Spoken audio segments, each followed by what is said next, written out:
Yeah, usually basta ko ano, you will later on have the same experience once um you will have your own demonstration, no? Kung kamo na pod magtudlo online. Oh, so you need to really navigate through all of these tools as a teacher, no? And especially in our subject technology for teaching and learning, no? Have to learn to adapt to these technologies. Given that we open several tools, especially during online classes. So this is just a simple one, no? Wherein I open my like video recording and then nag-open ko picture in picture so that I can also see you while I'm discussing. No? Okay, Google Meet does not have the same feature as Zoom, wherein I can see my participants. I can actually accept them. No? Actually, if you're using the CSR email, you don't need to ask for my permission man for you to enter the Google Meet room. Pero naiuban nga wala gagamit og CSR email, I have to accept them.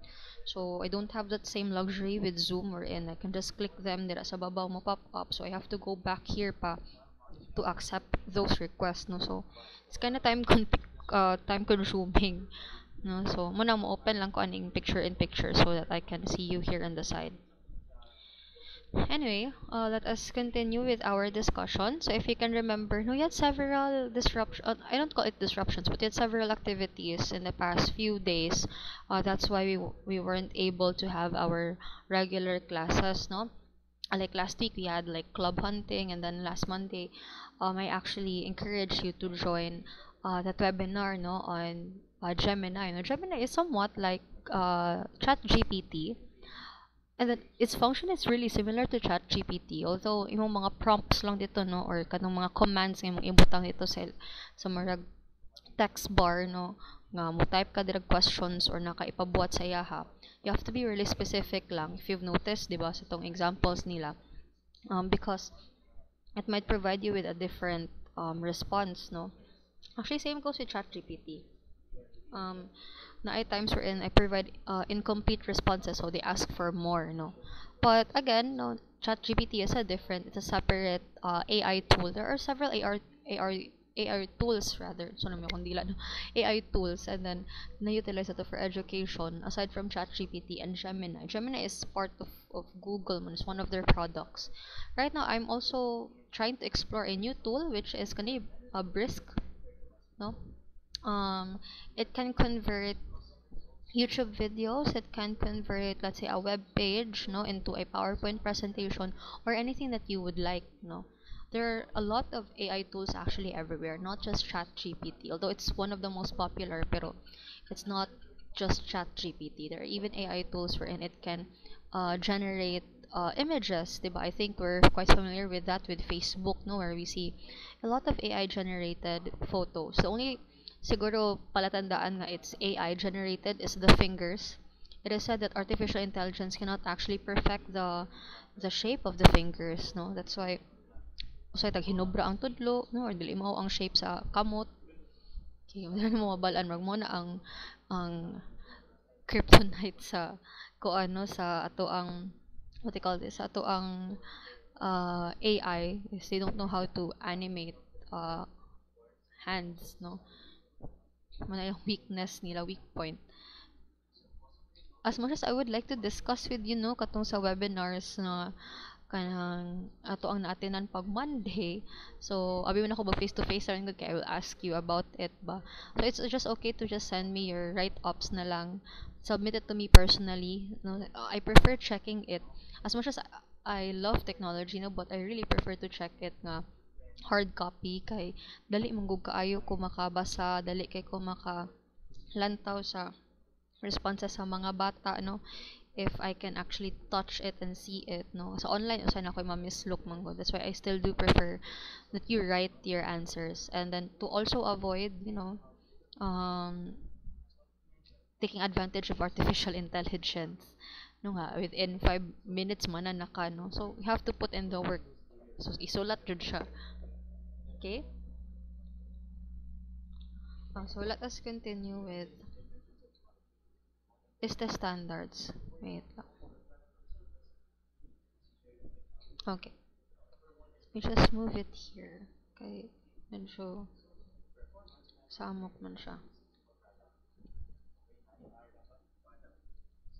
Okay, if you can still remember last time, we have several lesson outcomes, and that is to be familiarized with the ICT competency standards. No, these were actually developed by CHAD UNESCO in Thailand, no, wherein this was patterned under the ISTE, National Educational Technology Standards for Teachers and Students.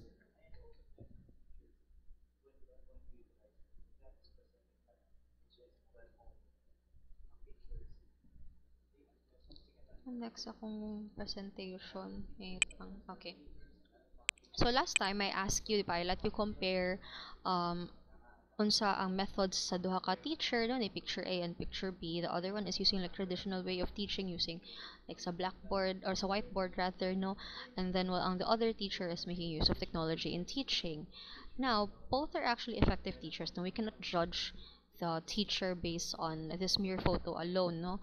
Both of them could be effective teachers, but they have different approaches on how to deliver their discussion, no. In this part gayo siya traditional and it's appropriate because mathematics man ang iyahang subject, no. And the other one, no, since lahi man iyahang gitudlo ang subject, probably geography, um naggamit siya og mga different technology tools, digital tools, no, in order to illustrate, in order to bring the discussion far more interesting sa mga estudyante with making use of gadgets, making use of like visual presentations, no, and that encourages more collaboration with the students. So we learned, no, just a recap lang kay medyo dugay-dugay na tayo wala ka meet, no. So we learned from our previous meetings that um ang Philippines ay established og ICT competency standards from CHAD UNESCO as provided in the 2017 Policy Standards and Guidelines for Pre-Service Teacher, that every teacher education degrees should demonstrate proficiency in the development and utilization of information communication and technology. No, in order to actually maximize, no, technology, in order for students, no, to be far more involved in their learning, no, mas dali sila makagrasp of new information, they become more creative, no, with the use of technology.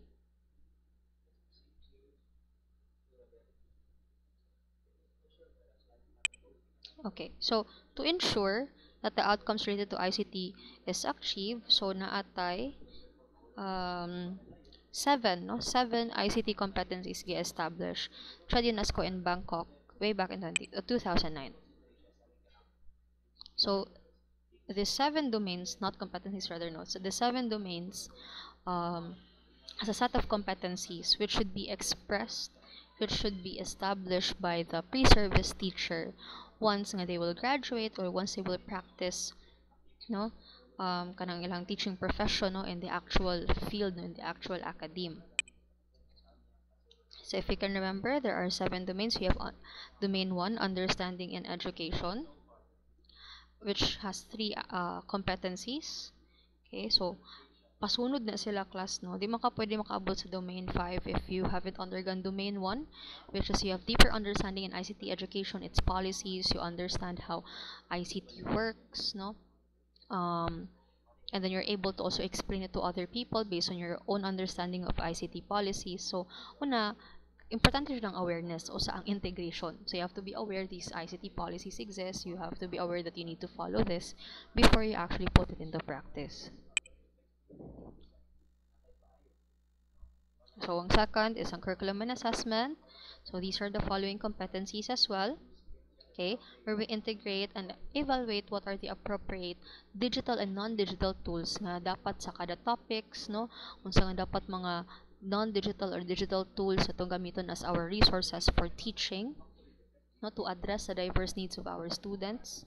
Okay, yun na to, kung ano, no, ito lang siyang simple overview lang. So you have the pedagogy as well for domain 3. You have three competencies. So i-integrate ito, no, after in your curriculum you have already identified and evaluated what are the appropriate digital and non-digital tools nga gamiton nimo sa imong pagtudlo, no, which is stated in your lesson plan. The next step is to actually apply those relevant technology tools sa mga classroom activities nimo, no, sa imong klase, sa imong mga collaborative activities sa mga bata, no? So i-put into practice mo what is written on paper, what is written in your lesson plan, in your curriculum, which you have planned out prior to your actual class. Okay, to put it simply, because you know your pedagogy is your practice of teaching, no? The method of delivering a certain topic or lesson to your class. So, syempre, mo na, diri na mo na siya i-integrate, i-apply. Technology tools, so dapat mag-show ka competence as a teacher, you know exactly where to go, what tools are you going to use, no? Um, it doesn't mean lang nga kanang since you've applied technology tools in your teaching, proficient na ka, di ba? When we talk about proficiency, it means that para sa ano, dali ra kaayo ta maka-set up, dali ra kay ta maka-skip from one website or online platform to another. It doesn't take us a long time nga ay class kanit kay ko katultul asa ni siya, wait lang kadali ha, wala na kaga siya og proficiency ana, no? Proficiency is you know where to go, what to click, pag-transfer from one website to another, pag-transfer from one online learning tool to another, dali ra kay sa imuha nga end because you have demonstrated proficiency in the use of technology tools to support teaching and learning. And then, ang organization and administration is where you manage assisted instruction in an inclusive classroom environment, and you exhibit leadership in shared decision making using technology tools. Okay? So, at the same time, no, wala mo siya na-mention diri, you can also facilitate the transfer of knowledge of technology from you to your students. For example, tudlo abi ko niyo no, ingani ni siya kung maghimo mo og mga online tools kay mo na akong himuon later on, no. For example, magtuabi mo sa word wall, so mo ni siya imong i-click guys, diri mo click, ya pagkahuman mo ni mga following imong ipang encode, no, para mo gawas ni siya nga effect. Once you are done with your output, you click save, then you launch your online nga output. So those are just some examples, okay? That not only that you are good in using, but you exhibit leadership. Meaning, once you manage technology in front of your students, you can also instruct them what to do. Okay? Dili lang siya ingon lang kabalo ko mo gamit, kabalo ko mo adto, kabalo ko asa mo click. No, that was before, no? Hindi na siya mo kuan. This is under technology tools, pero kung nag-exhibit kay kag leadership nga you lead them where to go, no, there is transfer of learning from you teacher na transfer of learning sa imong estudyante, that is exhibiting leadership, no, in managing technology, no, in a classroom environment.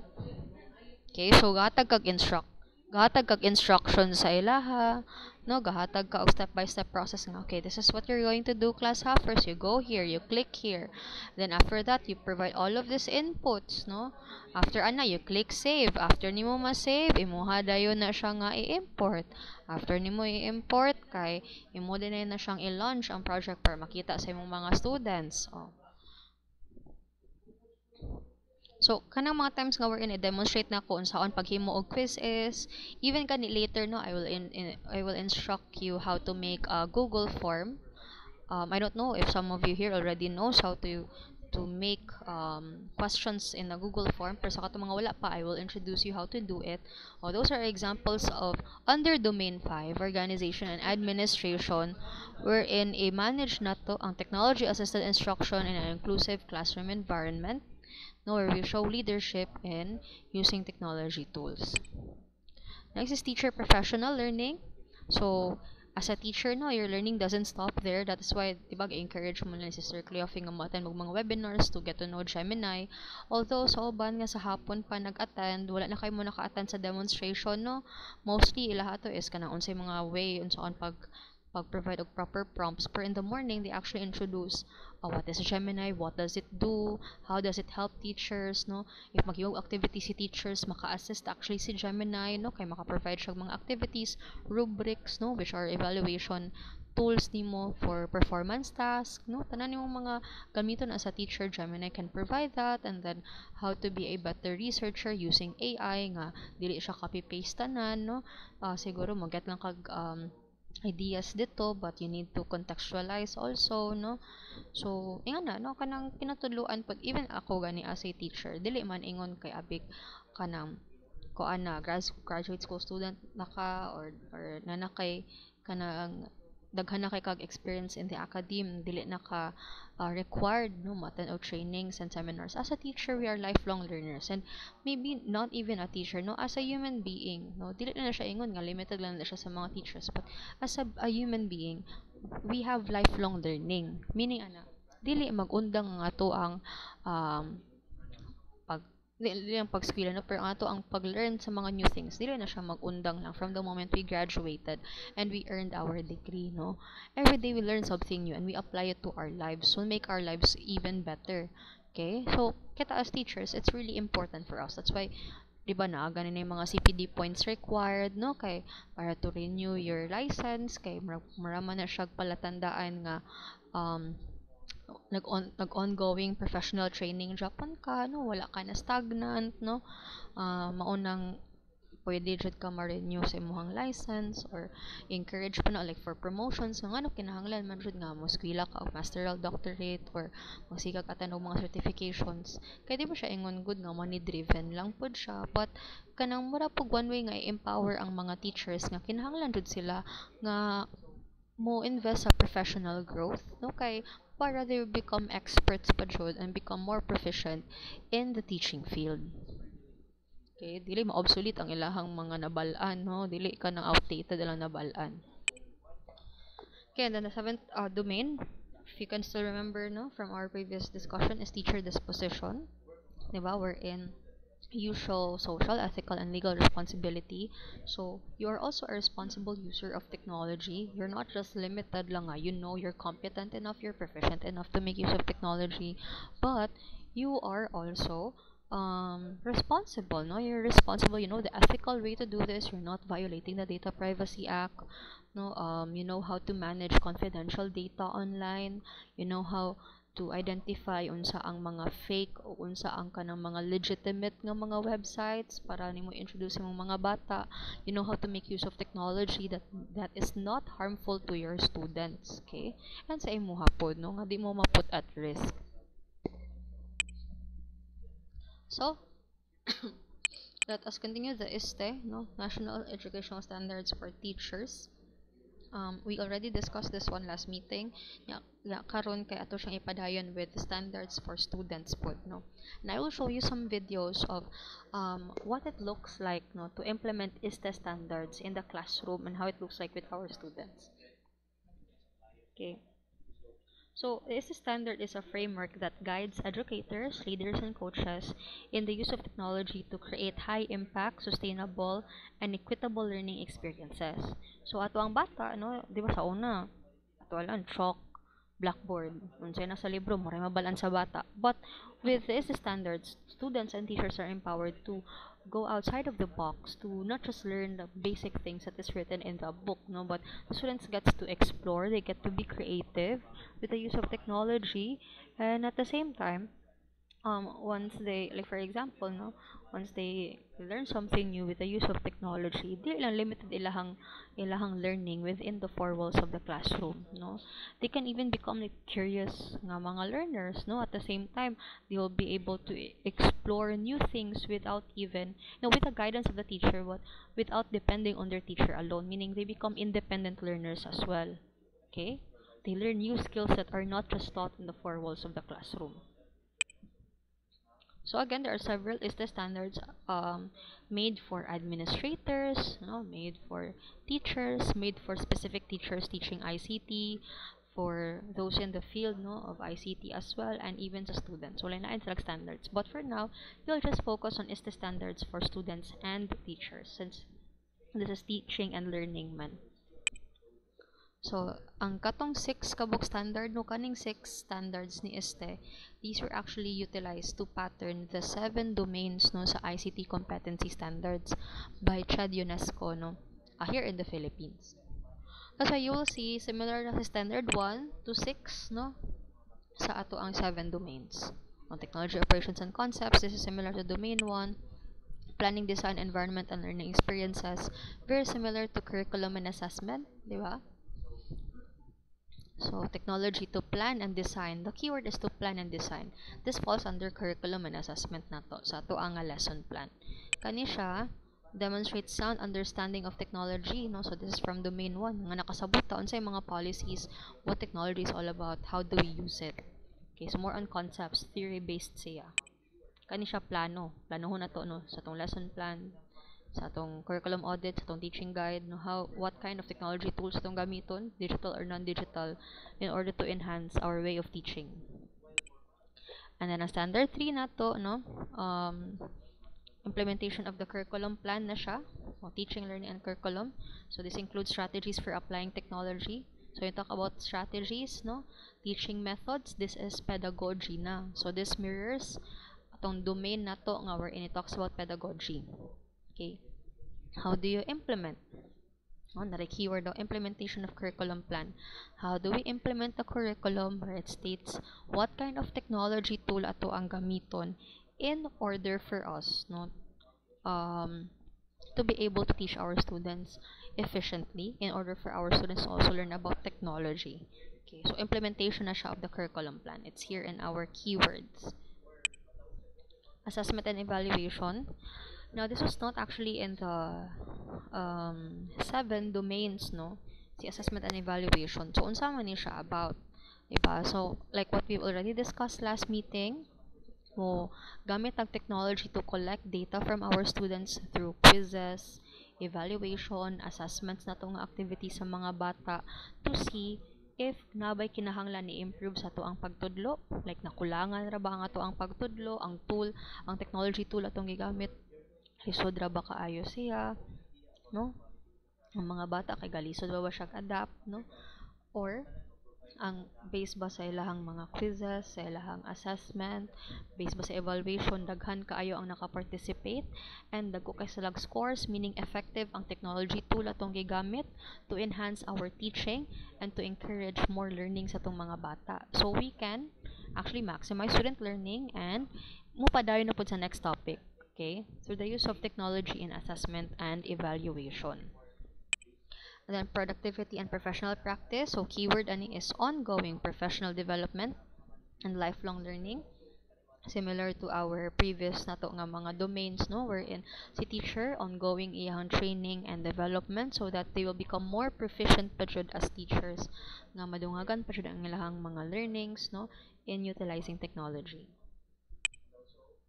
And then standard 6 is very similar to domain 7, no? The ethical, legal, safe use of technology that will not jeopardize, no, the welfare of our students and kita sad as users of technology.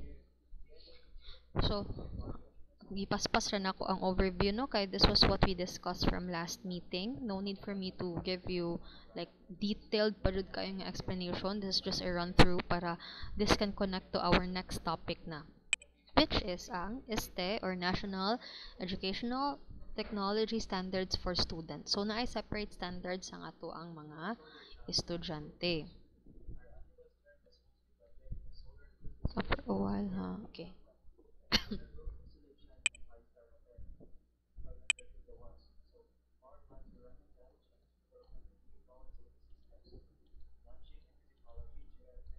Okay. So, from how technology teachers facilitate learners, outcomes of student learning should also indicate that the following standards have been complied with. So, it's not just the teachers that are set with several standards for them to follow so that they will become competent, no, and capable teachers in using technology. But students are also encouraged to meet certain standards so that they can also maximize their own learning because they are expected to be independent learners. No? They are expected nga dili lang sila magsalig sa teacher nga sila po they will become creative, no, since syempre they are born in digital age, no, our students are born in the digital age. It is expected that they should be proficient in these areas.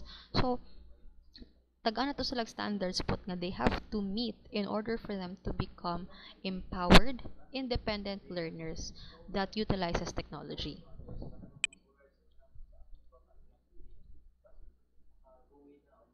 Okay. So let's start with standard one. This is for students na ha, di na ni siya teachers. So this is another is the standard for students. Standard one is creativity and innovation. So this standard will produce students who demonstrate creative thinking, construct knowledge, develop innovative products and processes using technology from existing knowledge. So, sila na mo develop of innovative products, sila na makademonstrate sila creative thinking, they can construct their own knowledge from using technology. Okay?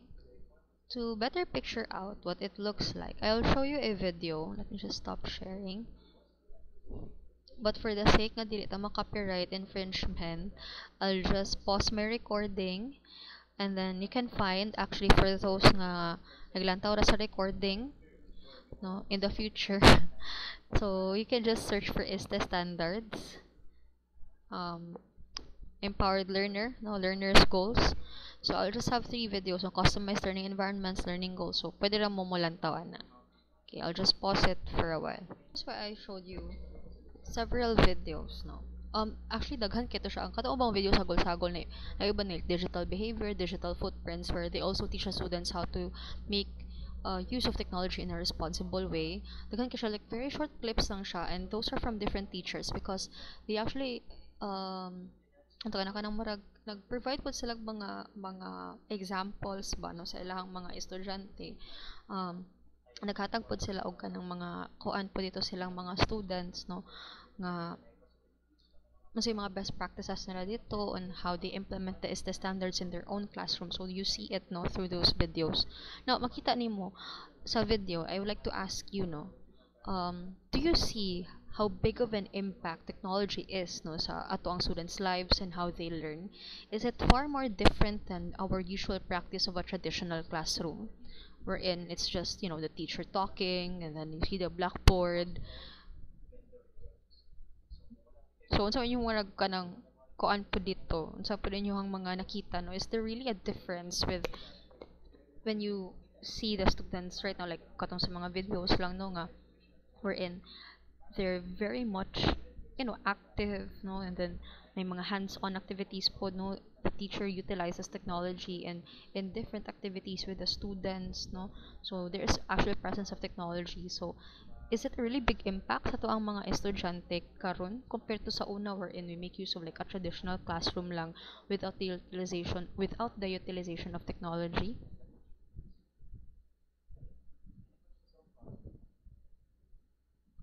Anyone?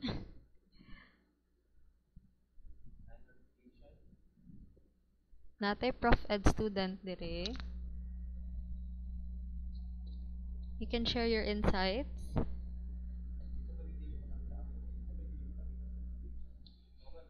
Sige, marag wala may mo volunteer so I'll try to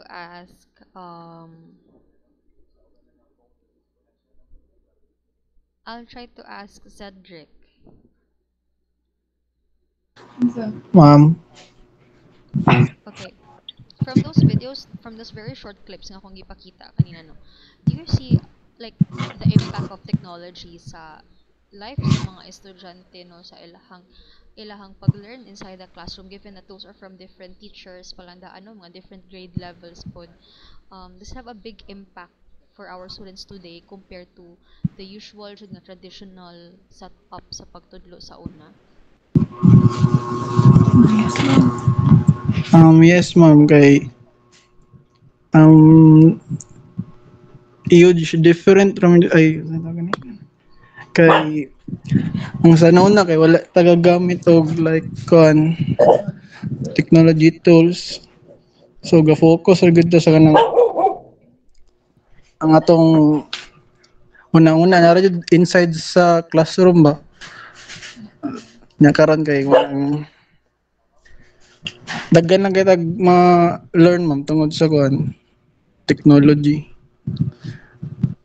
Okay, thank you, Cedric. Now, I would like to ask Cedric, no, sa base mo observation sa videos ba, like, unsa man usually ang imong nabantayan sa mga bata no as they were immersed in a different technology tools, different ways pud sa ilang teacher mo introduce og technology sa ilaha. So unsa imong nabantayan nila?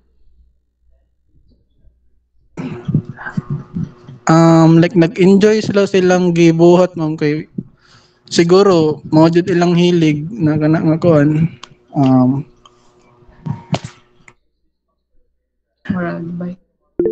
Okay, thank you, Cedric. How about Hannah? Okay, Hannah is raising her hand. Hello, good afternoon, miss. Ang base sa video kaganina, ang na-observe ko is, um, the teacher let the students explore also their kung paano mag-fix ng computer, like that, miss. Okay, thank you so much, Hannah. Yeah, kanang, do you think, Hannah, nga mas madali pa makaton ang mga estudyante with the teacher, no, just being like the guide on the side, no, just being there to monitor lang the students and allowing the students to be creative. Do you think it's like a flourishing or a thriving classroom environment? Yes, ma'am. With the teacher ga-monitor sa mga students, um, kumbaga, the teacher let the students lang na ang tawag ni ganun, kumbaga, learn kung anong nabalaan niya sa lesson, then gina-guide lang siya sa teacher.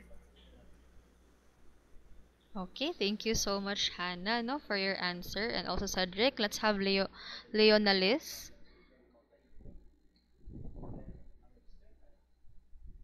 Good afternoon, ma'am. As what I observed earlier sa video, for me, ang mga learners mas dali nila makuha if paagi sa technology because they were born nga nanay technology. So, ang learning dali para nila if ipaagi sa mga technologies like what we saw in the video earlier. So, nag-enjoy sila, dili boring for them, and dako kay impact ang technology nowadays for their learnings. Unlike sa una nga Manila paper, ang uban dili man laban man usually karon visual learners man sila ma'am and mas ginahan jud sila nga gina show sa ila gina demonstrate then para dali nila makat-on with the guidance of the teacher that mas dali nila ma-apply ilang learning. That's all ma'am. Okay, thank you so much, Miss Leonalis. No, so I do agree with all of your answers, diba? So especially karon, no, in college we call it outcomes-based education. No, we need to be student-centered. Dili na siya pwede nga ka si teacher lang tanan. Pero dili put up to the point nga student-centered ka. Sige na po tagpa-reporting, no. Kanang we allow our students to discover new information. We allow them to be creative and we allow them to, to learn, di ba? Kita ni mo dito nga, they are enjoying. Kita mas na to tanan, no? And they use like critical thinking skills na nila, no? One thing that struck with me, siguro not everyone can notice it. If you can remember one clip dito ka to, nag-ayos sila computer, no? Nya, kanang dili like sa atoa dili ba nga nato mga bata karon ay kay mga usually na mga IT raman ang mga ang ana no mga college na nato ang kanang mag-ayo jud og computer. Those are basically like elementary, no, wala ko sa mga junior high to sila or elementary students and they're actually doing collaborative work fixing a laptop, no. Unya, one thing that stuck with me is katong ingon ang teacher nga na ay times nga mohatag ra siya og laptop nga we don't know what's wrong with it. So we allow the students to figure out what's wrong with it and they come up with solutions and sometimes those solutions sa mga bata can actually surprise a teacher as well because that's the true essence of uh, student-centered learning, no. Karon nga modern times wala na taingon nga si teacher lang tanan ang maoy source of information. We allow our students to explore out there, to make use of creative thinking. Igo ra ta mo demonstrate kadali sa ilaha, pero you let them do the rest of the discovery. Okay? Because some of our students actually know or learn best, and I really agree with all of your answers, and I'm really glad, no, because you know we're not yet halfway sa to ang subject, but you already understand the true essence of technology, its purpose, and even ato ang essence as a teacher, and sa ato ang role as a teacher nga dili tanan kita sa ato agikan, no. Igo ra tang mo demonstrate, but then we allow our students to also explore for themselves. They know best if they are independent, no, in exploring. But again, the purpose Japon nga masking independent sila in exploring, independent sila in looking for answers and looking for solutions, we are still there to guide them so that the process that they are doing sakto siya, no? At the same time, dili siya wasteful kaayo, no? Og oras, ang proper resources should ilang gamiton kay para sana magpa-research work kanila, tuluan nimo sila how to make a research paper, pero ang ending di ay nanguha ra sila dito tanan, copy paste sa tanan sa chat GPT, wala dre on their end, although okay man na ang AI, pero on their end wala sila japoy nakatunan kay copy paste ra ilang nabalaan, di ba? Nara japon ta to guide them nga sige, you explore, you read more research papers out there depending on the nature of your study, pero I will guide you on where to look and what is the proper way to retrieve information for your research. Okay, nara japon ta para mo guide nila nya. Now, may cases pod good nga tong mga estudyante kanang magbantay ra sa maestra, dili magutan ng bata nga enthusiastic kaayo kung tagaan nimong activity, di ba? Nga sila ray mo explore na uban dira di kabalo asa magsugod, no? Mo nang mahitabo mo procrastinate, maka-encounter jud ta ana teachers pohon.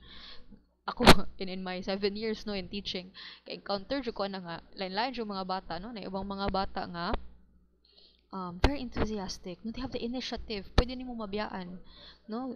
Kanang na po ibang mga bata nga di should kabalo where to start and they don't know how to start and they need proper guidance pa on how to start because lahi lang jud ang pace sa ilahang learning siguro, no? Or they just don't want to do it because they're not motivated to do so, so you help them out but don't spoon feed everything to them.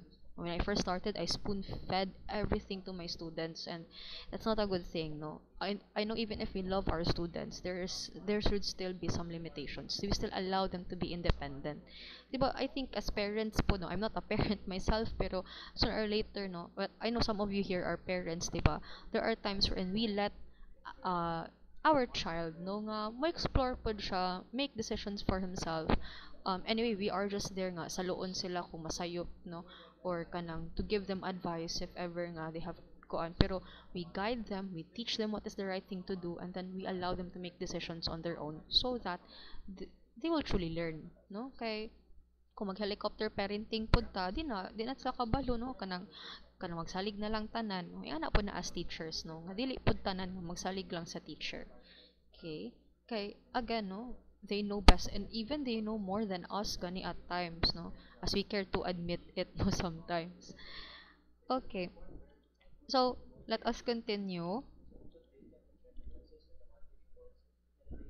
So napakita lang ko daan, no, before ihumanon nako ang 6 standards sa ISTE standards for students so that you have a clear idea of what we expect of our students, no, using kaniyang unom ka standards.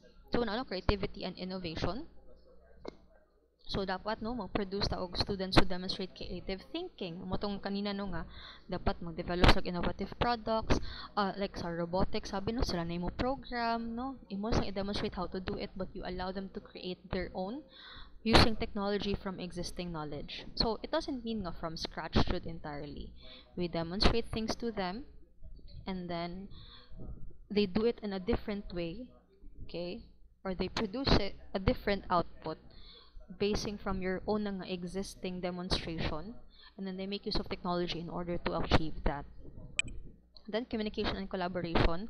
One example of that is katong if nakabantay mo, no, katong nag-video call ang mga adults tong mga high school nya, nag-collaborate sila with elementary students, no, those were featured in one of the videos akong gipakita. So with technology, we encourage our students to make use of digital media environments to communicate and work collaboratively with our students, no, and to support individual learning and contribute to the learning of others. The perfect example of that is katong marag na collaborative work sila, I think to bring marag speech but ilang himuon or unsa, no. High school students to ang nag-video call ng amusta na ilahang gikamusta, ilahang nag-collaborate sila with elementary students. So they make use of like both face-to-face and also virtual, no, with Zoom. We have Microsoft Teams, karon we have like Google Meet, no, so you can collaborate actually with other students even on the other side of the globe, no, because we already have the tools like video conferencing applications to do that. Okay, so ato nang i-encourage itong mga estudyante, no, kay sabi na itong mga bata karon sa elementary, high school, pansikin sila ka ng sa Roblox nga kanang maka tawag-tawag ra sila sa ilahang kauban nya wala gadula sila no bansay nang that's collaborative work na gani no nga mo collaborate na sila kay kanang open mic sila magdula so kanang magsabot-sabot sila asa mo agto no kay syempre I have a younger brother nga who's in high school mo siya dihang dulaon per me nya mana ding nya mo na gina-encourage na ko siya nga kabalo ka may kaayo mo collaborative sa imuhang mga classmates magdula mo og Roblox no nya open mic mo so magstoryahanay ra mong lima no magsabot mo asa mo moagto unsa nga kontra inyong agtuon dapat pod kung mag-study body mo no nya for example di na kinahanglan nga moagto pa jud ka sa balay ni kuan moagto pa jud mo sa balay ani ni so sani mo ka classmate na may technology pwede naman mo ka video call mag group call mo o mag-discuss mo about sa inyohang mga tun-anan okay usually mag-abot mo ito mag-kiat ra Japon mo that could also encourage collaborative work between you and your classmates so if you can do it during play you can do it also during your academics, diba? So, we encourage our students to make use of digital tools to collaborate with each other. So, you as teachers, you can even encourage your students to do that. And it's not just limited to video conferencing teachers, ha? Pwede po sila ka-collaborative work. Like, for example, na naman siya kay nag-online na ta. One perfect example is ang Google Docs. So when you open documents and you would like to work on a certain project, wait lang, let me see if I can access my Google Docs here. You can work on a certain project. Di na mo para sa una nga, mo type ko sa Microsoft Word. Dayon, pagkahuman, once mo type ko sa Microsoft Word, ako na pong i-save, ako na pong i-upload sa Facebook, akong isend sa Messenger sa akong kauban. Nya, di na mo ka-keep track sa file na asa ninyo revise, no? But sorry, just activity 1 wala na ko siya na ayun kay mga kuan mo gani siya sensitive information. Actually, some of these documents were shared with me.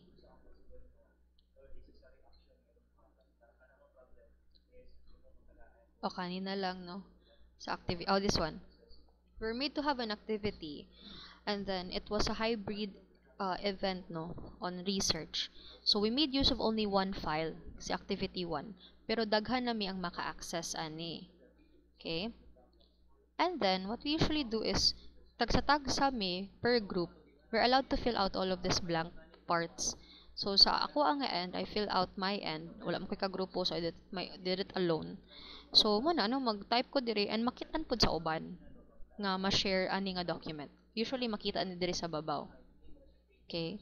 So, when I do things and then my other group mates would like to revise something from my work, makita nila and then ma-edit po din nila. So, kung naa sila i-edit in this Google Docs, I can also see it.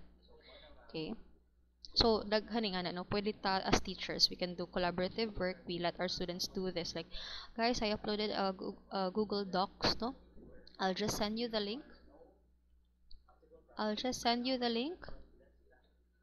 And then once you click on this link, no, everyone can have access with this document and then you can provide your answers here.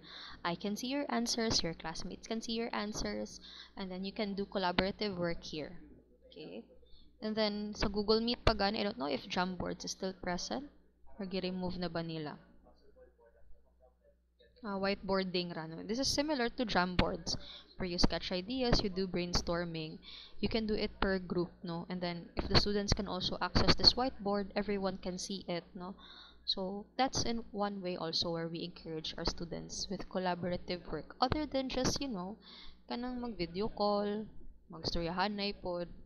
Usually most of our planning also are done online, labi na i-flag pa jud kaayo mi, no? That's one way also of utilizing digital tools, no? Not just digital media but digital tools to work collaboratively with other people.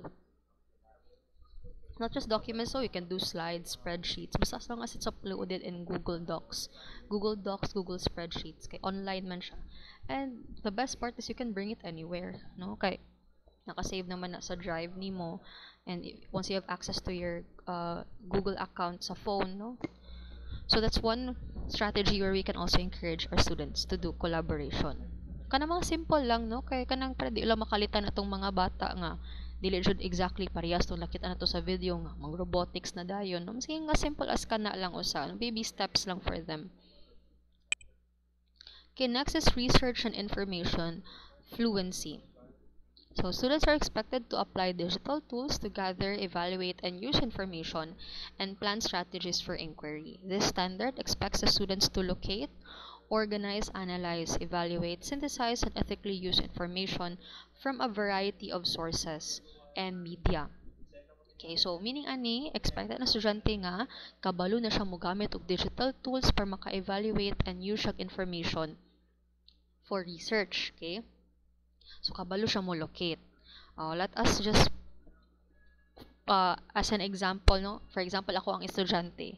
If I am expected to meet Standard 3, Research and Information Fluency, and I am asked to make an op-ed or research paper as a student, so if makaposas ko ani nga kani nga standard, immediately, I will know where to go, no? Okay, magto ko Google Scholar. Okay, kabalo naman ko asa ko mo kuhag information for my research paper. Okay, agto ko Google Scholar. And then if naay mga articles nga I cannot access, I will just introduce to you the longer way to do it, no? Although we already have AI tools like Gemini and ChatGPT, but syempre nothing beats knowing the traditional way, no? What if mag-crash abi ng AI tools niya? All you know is kanarang sayon nga part, di ba? So you have to also know the hard part, no? Not just the easy way. So, like for example, if I have met the standard 3 na to, no? Nga kabalo sa student asa mo locate. So, sa to siya kabalo siya mo locate, mo organize, analyze, and evaluate, and ethically use information from a variety of sources and media. So, na siya research and information fluency. So, I know where to go, and it's not just knowing where to go, what to click, but what to search also that is relevant sa research topic nga iyang ginapangita. For example,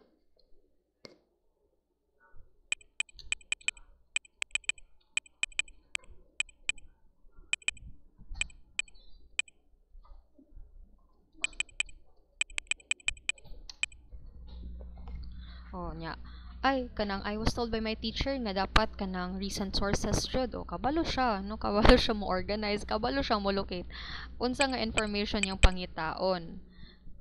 So yung ana, no? Kabalo siya nga dapat na 5-year recency, so from 2019 to 2024, dahil mangita siya diri og mga sources. Kabalo siya mag-keyword finding, nya kung dili siya ka-access sa article, kay gitudloan man nimo siya, syempre, you demonstrate it first, no? You don't expect your students to know immediately. You demonstrate it first. Once that you have already demonstrated on what to do, where to go, how to make use of these tools for them to easily find sources online, to gather information, no, for their research work, then they will have to do it themselves. Okay? So, para sa totong ipakita, diba, no, nga, as teachers, we're just there to demonstrate, but we let our students explore on their own. But we are still there to guide them. We are still there to monitor them. No, we are still there to regulate, no. Importante siya yung regulation. Kay, let us take note of the last part. Ethically use information. And it's not ethical, nga again, there will be a breach in academic integrity if dili sila kabalo mo cite og sources properly. They don't know how to make use of paraphrasing, no? Ga-commit sila plagiarism, ga-commit sila copyright infringement, no? So, kung na Japan, useless sa Japan nga, they know technology, they know how to locate it, they know how to organize information, but they don't know how to ethically use it. That is really important, especially if our students are naa sa mga, like sa higher years, no? For Prof Ed, this is applicable actually for higher years above 18 years old, no? Sa ato, no, not sa ato, I mean sa elementary education, dili na to i-allow ang mga younger students like to make use of AI or kani mga ani nga difficult kan yung mga simple atong ipanghatag nga task sa mga elementary students, no? Siguro naa na sa mga age of like kanang 16 no pataas na kanang makasabot na jud sila no, they can manage technology well na. If you're teaching college, if you're teaching high school, pwede ni siya nato, or even senior high no, pwede nato ni siya i-implement. So nga na no, kabalo si student asa mo locate, unsa nga information yang i-locate, kabalo siya mo organize nga dapat recent sources lang, and then kabalo po siya on how to ethically use it. Nga katong mga information nga iyahang mag-gather, kabalo siya mo cite og proper references, kabalo siya mo paraphrase, pwede siya ka-commit og plagiarism, no? So mao ni siya under what standard? Standard 3. No, research and information fluency. So nakasabot ra ta, guys. If nang may wala na sabtan, pwede ra ko ninyo ingnon. Okay. So, personal kabalo na, for example, balik ta dili no, kay wala pa ko nahuman actually dili. Kung ma-establish po ni student si standard 3, so kabalo siya si articles yang pangitaon. Ay, ako ang research is about artificial intelligence, its challenges and opportunity. So, this is a perfect article for this one. And if I'm going to cite it, it was published in 2019. Igo ra Japan siya sa 5-year recency, no? So, I'll click this article. Nya ko ni siyang basahon. Sapag ako si student, as if ako si student. Medyo hinay lang siya ng atong internet, no? Pero, like for example, taas man ni ang research article, no? Taas man kayo ni siyang article, hindi yung pod ingon nga practical to read everything. So, you can also teach our students to do keyword finding. So, Control F lang, na mo gawas dira nga search bar, sakto ba? Search bar on the top part of our like kaning sa website, no, and we can look for keywords nga atong ginapangita. Like for example, if we want to look for artificial intelligence nga words only, so it will highlight the word for us.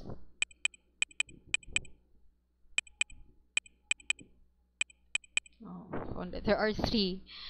Katulo ra siya gi-mention. Keyword finding, tuluan ni mga estudyante, no? Skimming and scanning. Nya, if ganahan pa jud i-read ang kanang full article niya, dili siya ma-access. Ano, kay mag open access journal raman noon ni siya. You teach them about other platforms pa jud where they can access the article. So, yung ana, no? Mga bata, kabalo sila asa mo agto, unsa ra nga part diri nga information nila pwede kwaon, unsaon nila pag-cite para dili ingon nga nag-plagiarize jud sila kay copy paste nila. So for example, kanilang kwaon nga information kaning very small paragraph lang, kabalo sila mo paraphrase. Then for example, may nga nabi sila nga according to the study of according to the research article mo ni siya published in 2019, it was stated that so ilang siyang i-paraphrase, no, ilang own or i-contextualize la ba in their own understanding of the article, unsa man gi-state dito.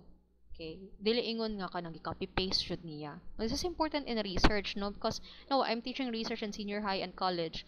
Most of our students just copy paste, no? Even gani sa graduate school, gina copy paste jud tanan niya. Masangit unya sa plagiarism checker, no, niya wala gina paraphrase, diba? Okay man na siya nga we look for sources because it's to add further support to our research paper, but we also know how to ethically use those information and organize them in a way nga wala taga copyright infringement, wala ta nag-plagiarize. So abi po na sa tong pagtudlo sa tong mga bata, okay? Na ma-meet ni ang standard 3, no?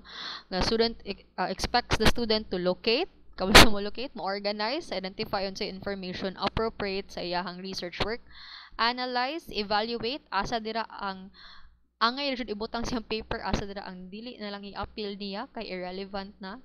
Synthesize, or when we say synthesize, we summarize it as a whole. No, if we say evaluate, we break it down. Okay, we break it down, we analyze it piece by piece, no? But when we put it together, we synthesize, we summarize it. Okay, synthesize, we summarize it, and then ethically use, no? So ingon wala ako copy paste, you use it in an ethical way from a variety of sources and media. Okay. And we end with standard 3 lang usa, no. I was hoping I could finish on 6 standards, but sige lang, no. We can just continue with our next meeting. next week na lang dyan ko magpa-activity sa inyo ha. Kaya I wanted to have an activity with you wherein you will have a survey. So I will break you down into several groups and you will conduct a survey and I will teach you how to make that online survey ha, so you don't have to actually go to that certain place. Mananghid ra mo no for ethical purposes. Mananghid ra mo sa like school administrator sa lain nga school. Then you will conduct a survey sa ilang mga teachers based on the proficiency nila in the use of technology. Okay, my students have done this one in the past, so I want to do it with your batch pod, no, so that you also know how to gather data and interpret it, no, and then we use technology for those tools, no. So simple lang siguro kana dili mo overwhelmed like Google Forms lang. Nya sa mga di kabalo no, tudloan lang ta mo ana by next week I will give you instructions to that activity so that we can also gather information. We analyze those data, like for example, pila ka percentage sa mga teachers in this particular school for ko ano kanang confidentiality purposes na to ipangalan unsa nga school, school A, B, and C ra per group, no, kamo rin nakabaloan na, and then we try to see pila ka percentage lang teachers ang proficient na in the use of technology in the classroom, and then from those we can draw in conclusions how important technology is kada eskwelahan, no, kung dako ba kay sa importance sa technology or wala kay sila ga-implement, di ba? Oh, so mo na siya. Appeal pa itong own skillahan, syempre, no? Pero, kuan lang. For confidentiality purposes, you will just not state the name of the school. Kamura na kabalo, no? Nya, A, B, and C lang na to. You will also report those findings. But don't worry, it might be overwhelming paminawon. Pero, I will guide you in every step of the way, give you proper instructions also on how to do it.